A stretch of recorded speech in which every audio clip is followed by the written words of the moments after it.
Good morning, good afternoon, and good evening, depending on where you are in the world. We are Media Tile and Rolls-Royce, and we are just about to kick off with Mr. Chuck Ghost. Well, again, good morning, good evening, good afternoon, wherever you happen to be. We do definitely appreciate all of you have signed up for today's webinar. It's one that I'm particularly proud of, and you'll kind of figure out why that is here in a little bit. So let's just kind of start moving on through it. We've got some short time here and go into a little bit of my background in digital signage and what I do at Media Tile. Got about 10 years of experience in corporate communication, including some nonprofit work. And my role at Media Tile is to work with our customers, make sure that they're taking advantage of what digital signage brings to them. And some of those markets include Corp Comm, healthcare, retail, nonprofit, education, and manufacturing, which we're learning today. And a lot of my experience has been within manufacturing. Since I've joined Media Tile, I've got to work with corporate communicators across a variety of those sectors. And across all of those, healthcare, retail, education, and manufacturing, like we've talked, employee communications is a consistent challenge. Some from companies that are well known and well heard of, like a Rolls-Royce, to some maybe you haven't, but it is still a challenge for them. And just one last little plug here, for those that are on Twitter today, we're using the hashtag MTCRR, which stands for Media Tile Company Rolls-Royce, but use hashtag MTCRR for today's webinar. So who is Media Tile? This is kind of our obligatory marketing plug. We are an award-winning cloud-based digital signage solution, the first in cellular digital signage, and we'll learn more about how Rolls-Royce has taken advantage of that to deploy their network.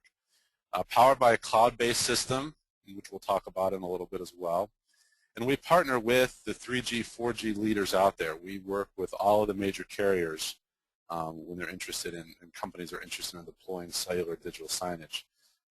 That being said, though, outside of cellular, there are other ways of networking the screens. And then the high-growth markets, some of which we already talked about. The biggest right now is employee communication as companies begin to realize the value and importance of getting messages out in front of people, along with some of those other markets that we talked about.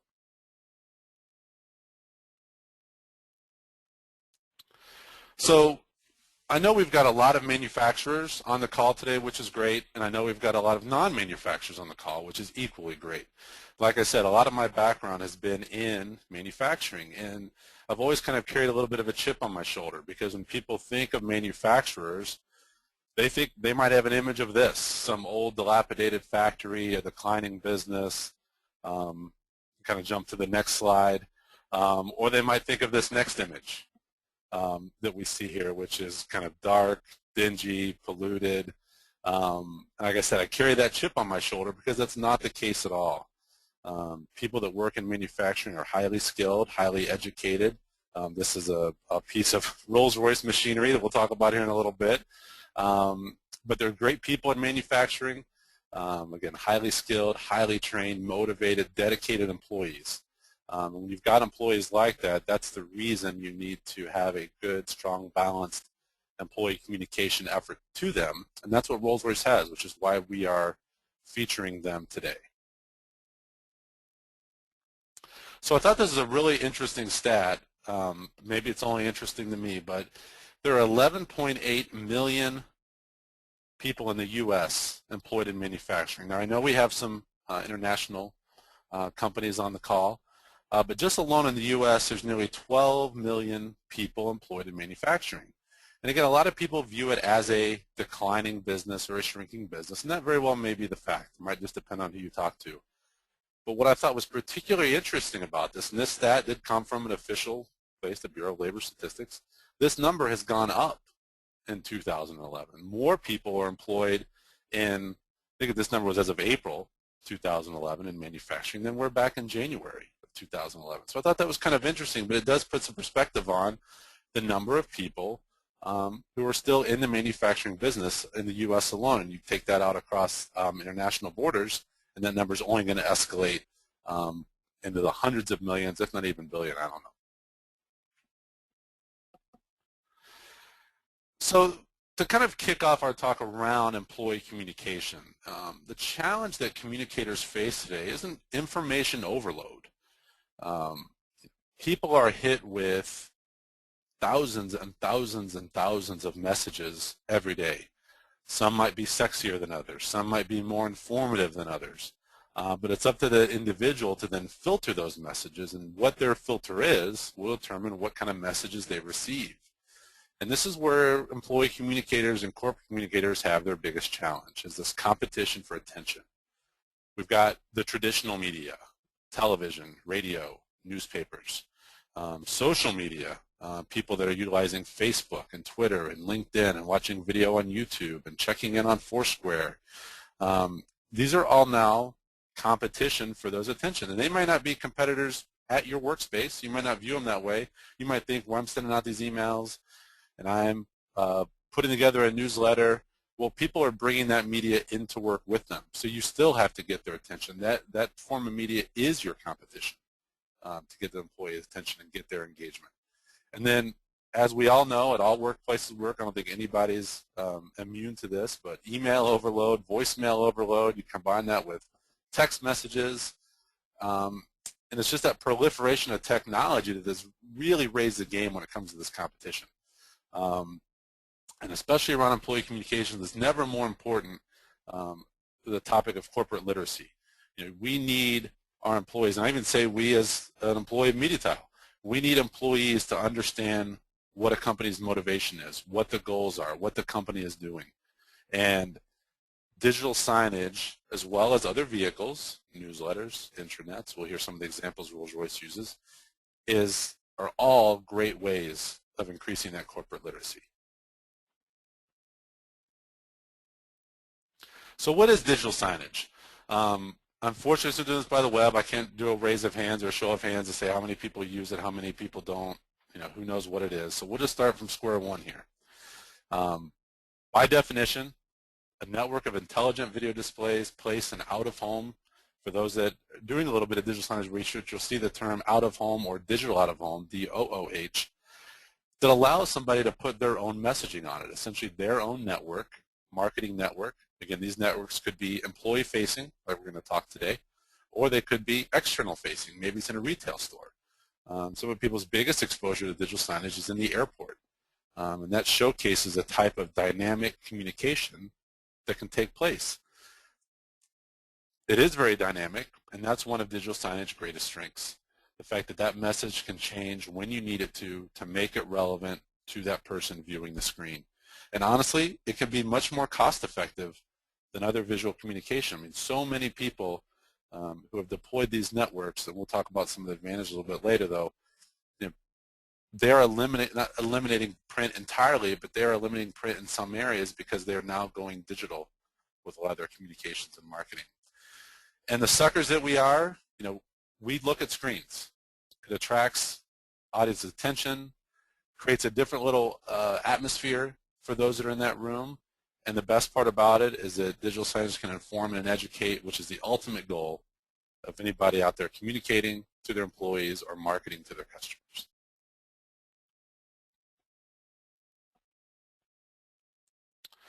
So what is cloud-based? We talked about that on the what is MediaTile slide. For those that aren't familiar, we hear about things in the cloud, and what that refers to is basically our approach is software as a service. There's no software to load on any PC when using MediaTile. It's all through the web. We're going to hear that from Rolls-Royce here in a little bit, that being able to just go to a web browser, manage a network, makes that managing that digital signage network that much easier. I was in a call with another company this week where they talked about, you know, the way corporations now lock down computers, which makes a lot of sense given security risk. It's almost impossible to get additional software added to your laptop, your PC, your MacBook, whatever that is. So software as a service, especially in that corporate environment, can really be a huge benefit and much more quickly increase your ROI when it comes to launching a network. So with 3G, you couple that with cellular, which Rolls-Royce has done, you can run an entire digital signage network without impacting IT or putting any kind of burden on your IT network. There's a constant battle going on between communicators in the IT community around what each side wants to do and needs to do. Not that cellular is a workaround from them, but it provides relief to IT so that they do not have to manage that network. Let the cellular providers do that for you.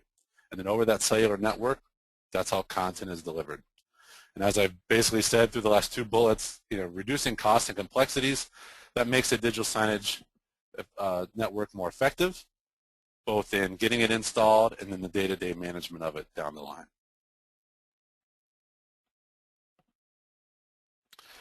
So the first bullet here on this, it's always interesting to me to hear other people talk about our products. And we were in an event with a carrier, and one of the gentlemen there who wasn't around digital signage every day like I am, described it as a 24/7 digital evangelist, and it just made perfect sense to me. And the way he told the story was, you've got this machine, this product, this screen that is telling your story exactly the way you wanted to tell it, and it's telling it over and over and over again. You do not have to keep reminding it. You do not have to keep reinforcing it. It's going to do that for you. It is your digital evangelist. And I thought that just made perfect sense. We talked about dynamic communication. It's the right message to the right audience at the right time. That's the perfect trifecta when it comes down to effective communication. Getting the information that people need when they need it. And we talked about print. A lot of times when people are looking at digital signage, they ask, well, will this eliminate print? And my hope is that it never does. I love printed communication. I love printed newsletters. But there are ways that it can reduce communication or reduce printed communication. Flyers, banners, posters, things like that. I know that's had a big impact at Rolls-Royce. And email, the webinar that we did a couple months ago with Washington Suburban Sanitary Commission. They talked about how it really helped eliminate some of the email overload they talked about. So it can happen in the right place. And dynamic, cost-effective communication, again, that's what's key to effective corporate content. So we look at screen location. So where do a lot of companies put digital signage? And in the industry, it's typically determined as a network of weight versus a network of transit where people are kind of on the move, or a network of purchase, which is where people would be buying things. So you want to look at where employees are naturally gathering, meeting up, certain locations around a high traffic flow. A lot of people think about putting these at entrances and exits, and when I talk about the no rush hour, that is certainly something to consider. But look at how the employees behave in that area. If they're rushing into work and then rushing out of work, then that may not be the best place for them. But if they tend to gather there, wait for their friends, wait for a carpool, whatever that might be, that could be good. So it's all around your employee behavior. And those include obvious places like cafeterias, break rooms, lobbies, elevator banks, vending machines, training centers. Any place where people tend to gather is a great location for digital signage.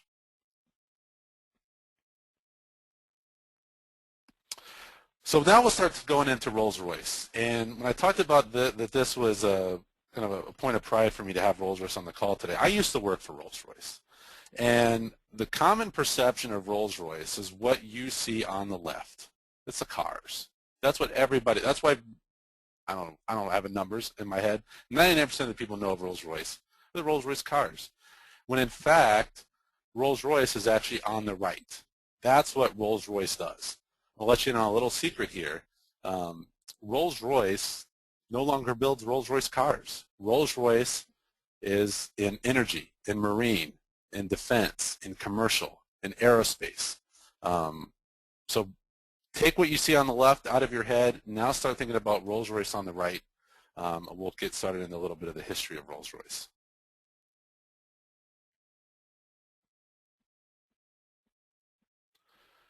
So for those, again, Rolls-Royce started making cars. That's how they got their name. Back in the early 1900s, they started building airplane engines or aero engines back in World War I. Now today, Rolls-Royce has 39,000 employees in 50 countries, and as I put, a little secret there, they no longer build Rolls-Royce automobiles. But today, joining us on the webinar, we have Lisa Johnson, who works for Rolls-Royce Corporation, which is a subsidiary of Rolls-Royce PLC, which is out of the UK. Rolls-Royce Corporation is formerly the Allison Engine Company, which Rolls-Royce purchased in 1995. There are 4,500 employees, around 4,500 employees there in Indianapolis. And the unique balance there with Rolls-Royce Corporation is that you've got a mixture of manufacturing employees, highly skilled trade individuals that are on the manufacturing floor, coupled with some of the world's smartest, most ingenious engineers, not just building or designing the next engine, but the next engine. So Lisa Johnson, who's the internal communications manager there at Rolls-Royce, gets to work with all these individuals. She manages the digital signage network, which is known as RRTV, but she also does much more than that there at Rolls-Royce. So we will now be passing it over to Lisa. Thanks, Chuck. Can you hear me, Chuck? Yes, you sound great. Great. Hopefully everyone can. Like Chuck said, we have lots of means of communications here at Rolls-Royce. We have a very large base, like you said, 4,500 employees. So we have a variety of means that we need to reach these employees. We have a twice-a-week local newsletter that we publish electronically and that I manage. And then we also have a twice-a-month regional newsletter that goes out to all of North America. We then have a monthly printed newsletter that focuses mostly on our operations shop floor employees, and I'll go into that later. We have a global employee magazine that goes out once a month, and then you have your average and probably common things that happen almost daily, weekly. We have town hall meetings, we have supervisor meetings, we of course have tons of email, we use the intranet a lot to get our messages across, and then of course we have our RRTV system. This system is great because it reiterates what we've already put out there. So the messages stay consistent. And that's a great thing about RRTV, and you can change it and upload the information. If you have a urgent message that comes out from a supervisor regarding someone that is changing a job that's been here for 15 years and everyone knows that employee, well, we might want to put that up on RRTV and of course put it on our intranet, but it just helps to keep the message consistent, get it in people's mind, they will see it and get used to this idea. So if we move to the next slide. The history with the digital signage, it was first installed here at Rolls-Royce before my time in 2001. It was not the best of use. It was, of course, managed by IT. It had a lot of network issues. It was expensive to maintain and keep up to date, just from what I've heard. Now then, when we installed MediaTile in 2007, it just became like night and day. It was more reliable as compared to the other one, and I think it was a much appreciated change for our employees at that time. So moving to the next slide. Excuse me if you hear rustling of paper so I can see my notes too. We have many different locations here in Indianapolis. We have screens that are installed at 8 different locations here. And that sounds like a lot, and to add to that, we have actually 32 monitors. But keep in mind that our 2 big plants are over 2 million square feet, so we have a huge audience to reach. Our manufacturing shop floor is huge. These are cellular based. They use the same digital signage. Great. Don't have to worry about it. We use one means, so we don't have to worry about different signages and what we're using. We know it's all MediaTile. Like Chuck touched on, we do have them placed in the common areas, break areas, cafeterias, the lobbies, training centers we use. These are just high-flow common areas that we can get our messages across. Well, and I could just interject there a little bit. What was really interesting when the screens were first put up in the shop floor, and a lot of people who I've worked with since and ask about this, there's a little bit of a buzz factor when the screens went up out there because it was a new technology, and the employees saw that, okay, the corporation management is now trying a new way to reach out to us. They hadn't yet determined if it was going to be effective to them. Ultimately that's up to every employee. But it did create a little bit of a buzz factor. out on the shop floor for those seeing that new technology installed. And if anything, it also gave corporate communications a little bit of street cred, and that here we managed a brand new communication vehicle, got it launched, got it put out there, got it executed, and then completely owned by corporate communication. We didn't have to rely on other people. We did it on our own, and that really showed kind of the strength and character of the individuals we had in our department. That's true, Chuck. And on the next slide, you'll see that one thing I was going to discuss was just what you said. Corporate communications owns the content. It can be a good or bad thing that then everyone knows to come to me, but at least that they know that we're reliable, that they know someone who's behind it all, and know that we will get the information up there. I mean, like I said, sometimes people are knocking on my door to have information put up there, but it's great. I'm glad that people know to come to me and that I can put the information up instantaneously. And like I've sort of mentioned, you can update it as much as you want. I don't do it every day because I have other things that require my time. But I would say on average it's about 2 to 4 hours a week that I can put up new content. There may be more depending on the needs and what's going on at the company, but I would say as an average it's about 2 to 4 times, 2 to 4 hours a week, about twice a week is what I like to do. And it goes in conjunction with when I release my newsletter. If I release my newsletter on Tuesdays and Thursdays, so usually what I try to do is that then I'll take the messages that I put on into the newsletter and just regurgitate it. I'll take a small snippet of a great story that we have, maybe an upcoming visit that we have next month or something, for example, and then just put a small snippet up on our RTVs.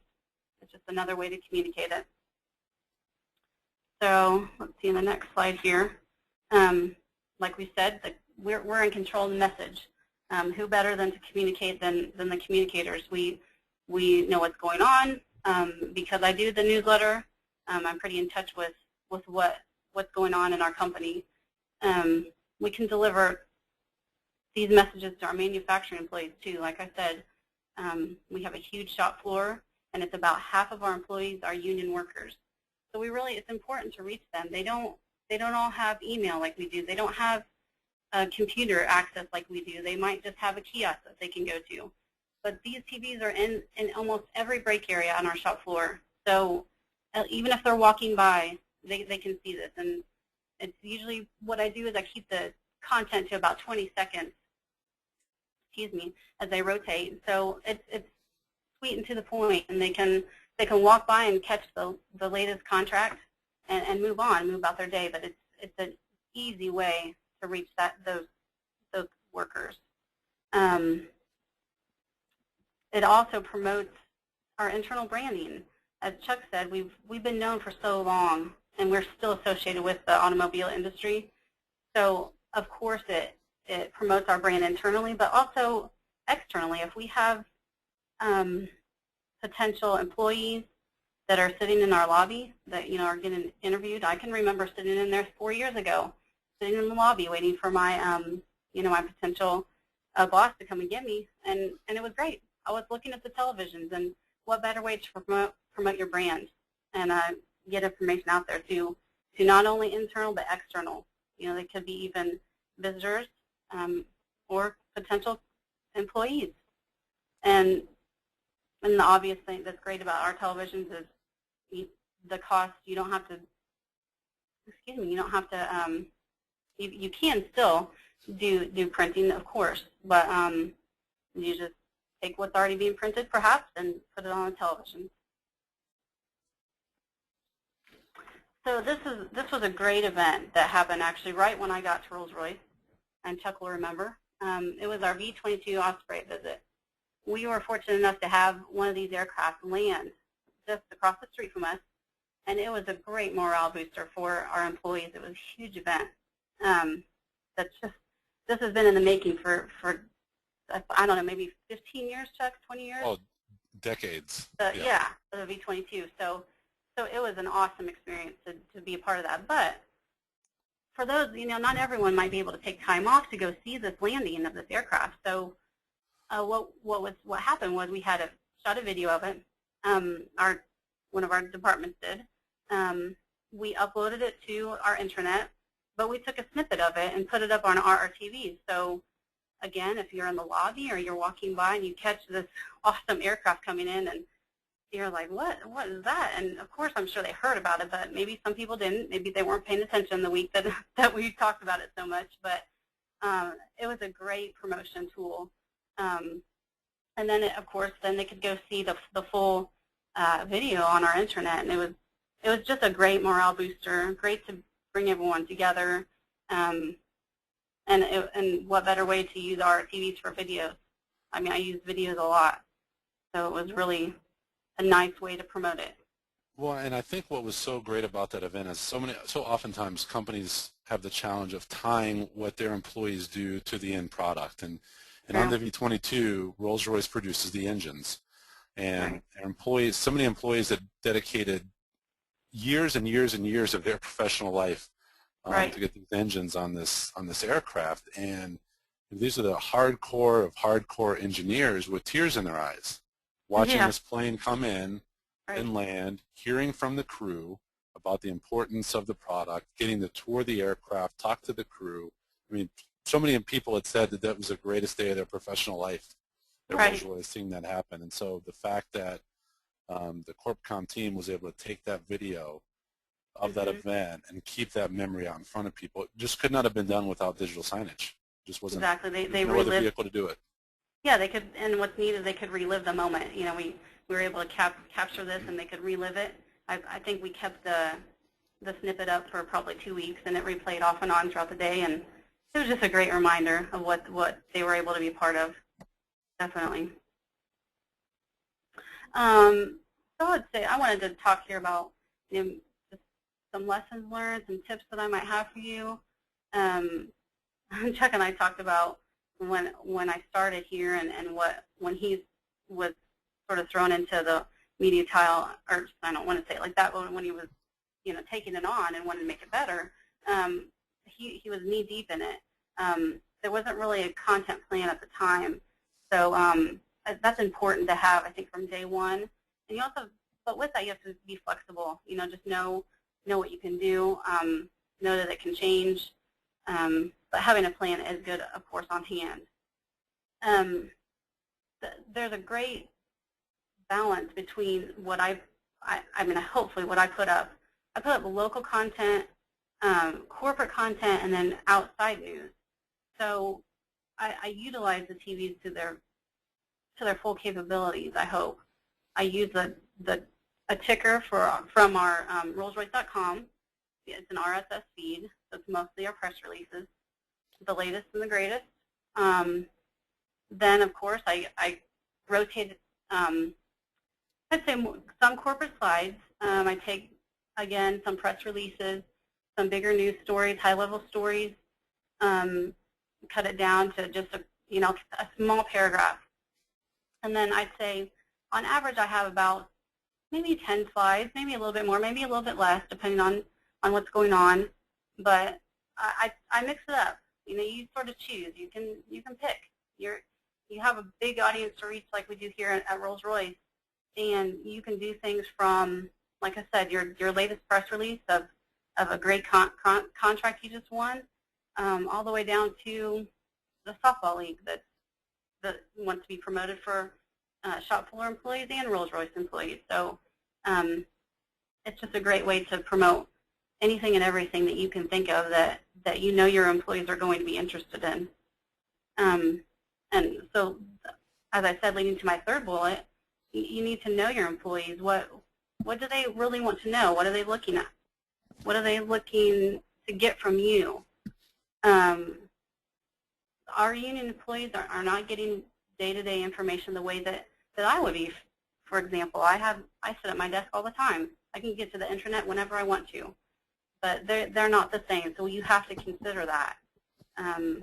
We want to get as much information to them, and of course everyone else that's possible. So you also want to know your space. You want to be tactical where you place your monitors. Like Chuck said, the entrance and exit might not be the best option for you, but here at Rolls-Royce, we're you have to stand and wait for security to let you out. Well, you're sometimes standing there for 10 to 20 seconds. What better way to use a TV and capture people's attention than, putting up information they might have missed during the day. So it's just you have to sort of think about your environment and your employees. Break areas are a great way to reach their workforce. They're sitting there, they're talking. They can talk then about, oh yeah, look at that latest contract we won. How great! And it's a talking point for our coworkers. So just use your space to your advantage, and remember that it's an easy way to catch people's attention. If you have animation, great. This sort of leads into my next bullet, of promoting your network. You have a lot of means of what you can use. You have JPEGs, MPEGs, WAV files, SWF files. Those are converted from PowerPoint slides. So use them. Use what you can. Put videos up there. It doesn't. What do I want to say, Chuck? You're not very limited, right? I mean, it's. Well, yeah, it just allows the communicator to not only put a variety of messages up on the displays, but also a variety of types of messages up on the displays.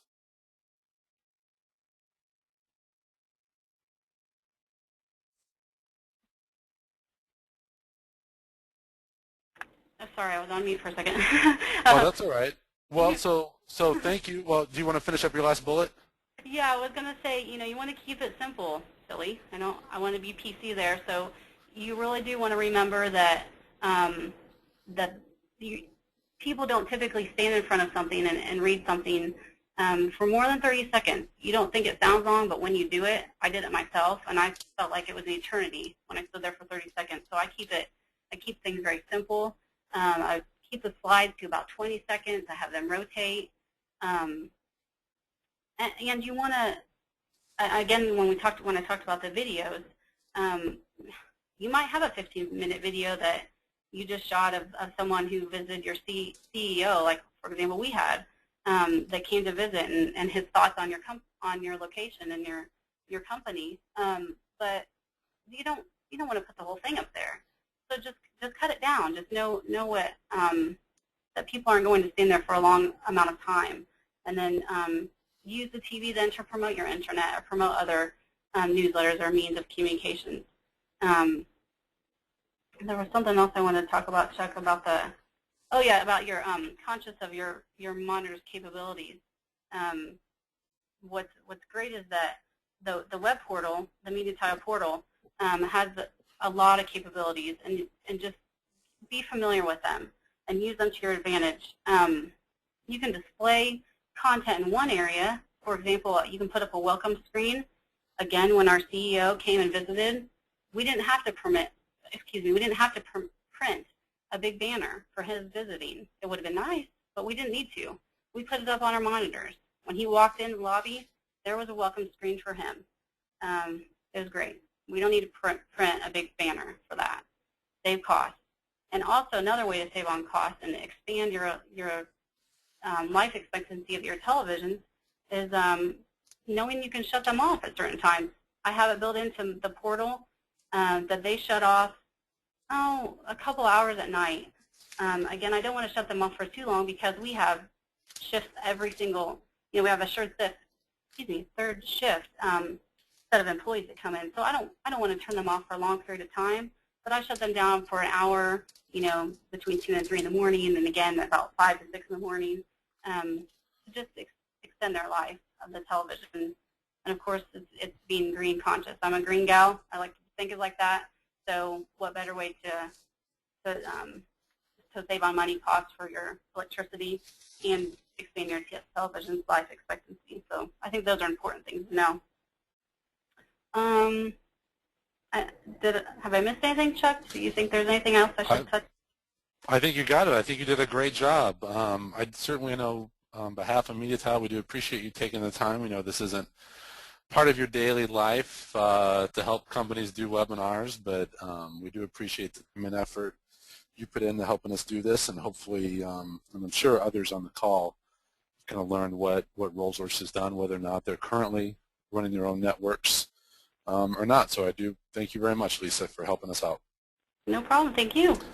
Yep, and if we could just go, we'll zip through the next couple slides here. These are just who some of our other customers are that are out there, some in manufacturing, some in transportation, some in banking. So it just kind of, again, shows the variety of environments where digital signage can certainly help with employee communications. Just kind of the last slide, some ways to get in touch with us. Reach out to us on the web, through email. I author a blog along with other people in the company talking about digital signage and where it exists in various markets, as well as on Twitter, Facebook, and YouTube. So I know we've exceeded our time, but if anybody does have any questions, you can submit those through the GoToWebinar app or the little sidebar on your screen, and Melissa Oakes, who's the first voice you heard, is a MediaTile employee, and she will pass those along if there are any.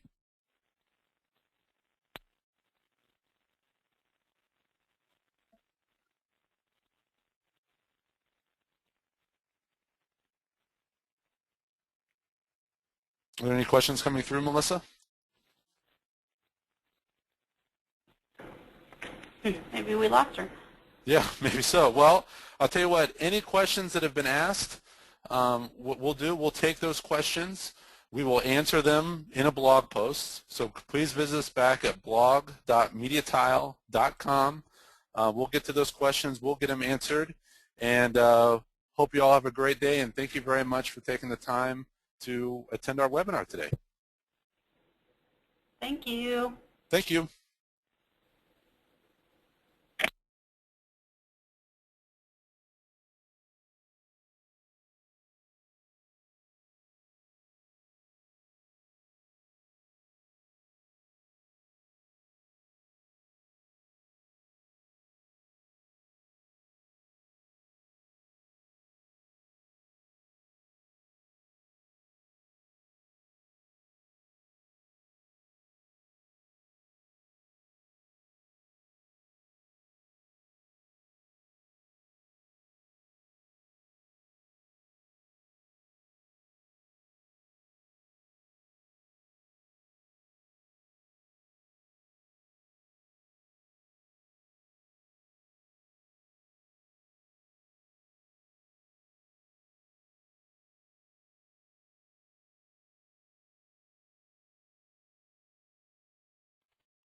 Good afternoon.